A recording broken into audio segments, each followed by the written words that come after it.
তারা প্রতিদিন সকালে এই ছোলা আর এই শসা, একটা ডিম, ছোলা, শসা আর সাথে সাজনা পাতা খাওয়ার চিন্তা ভাবনা করবেন।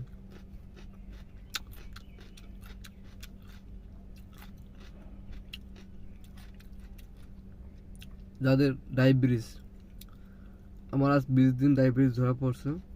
আমি প্রতিদিন সকালে যে খাবারটা খাই, সকালে খালি পেটে শসা আর হয়েছে গিয়া ছোলা, ডিম আর সজনা পাতা, আর সকালে ভোরে ঘুম থেকে ওঠার পর 1 গ্লাস গরম পানি আর মেথি ভিজানো পানি, এটা খান প্রায় একটানা 1 মাস, দেখবেন আপনার ডায়াবেটিস নিয়ন্ত্রণে আসবে।